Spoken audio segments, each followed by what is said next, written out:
अंधेरी रात हो, तन्हाई हो, गमगीन हो,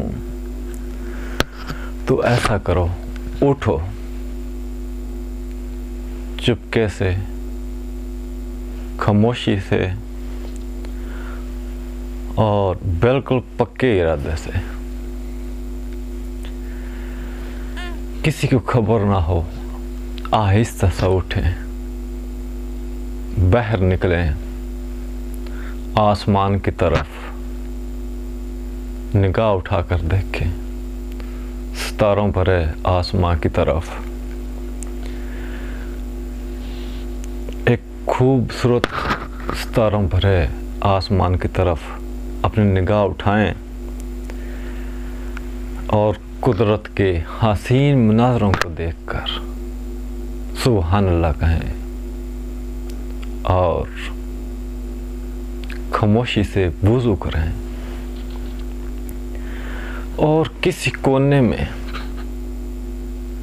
जाए नमाज मुसल्ला बिछाकर सिर्फ सच्चे दिल से, सच्ची नीयत से, अगर आप परेशान हैं, गमगीन हैं, तुम्हारा कोई साथी नहीं है, तो 2 रकात नमाज तहज्जुद पढ़ें और जब सजदे में जाएं तो अपने खालिक से, अपने मालिक से, जो कभी भी किसी हाल में भी अपने बंदे को तन्हा नहीं छोड़ता, उसके हवाले कर दें। जब सजदे में जाएं तो रो रो कर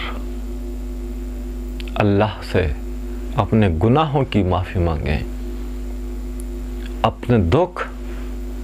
अपने रब के साथ शेयर करें, अपने गम,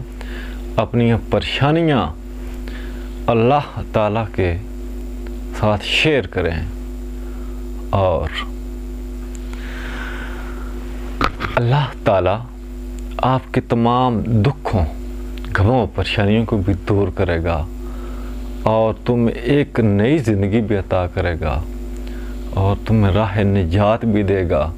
अल्लाह ताला तुम्हारी मुकम्मल मदद करेगा, क्योंकि आप जब सजदे में होंगे तो अल्लाह और बंदे के दरमियान कोई फासला नहीं रह जाता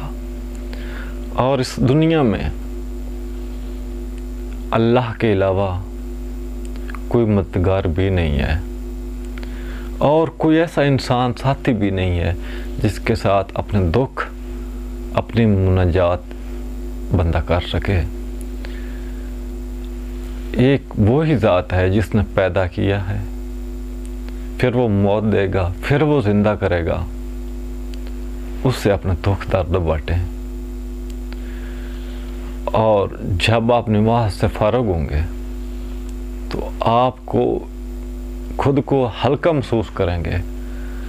और अल्लाह ताला की ऐसी मोहब्बत में गिरफ़्तार हो जाएंगे कि आपकी दुनिया की तमाम मोहब्बतें, चाहे वो औलाद से हो,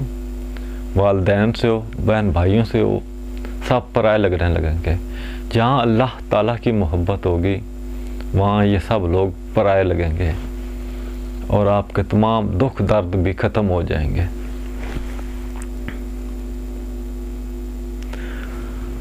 और अल्लाह ताला से अपनी नेमतों का, बरकतों का, शफ़क़तों का सवाल करें। अल्लाह ताला तुम्हारी हर ख्वाहिश वो पूरी कर देगा। इसके बाद सवाल आता है कि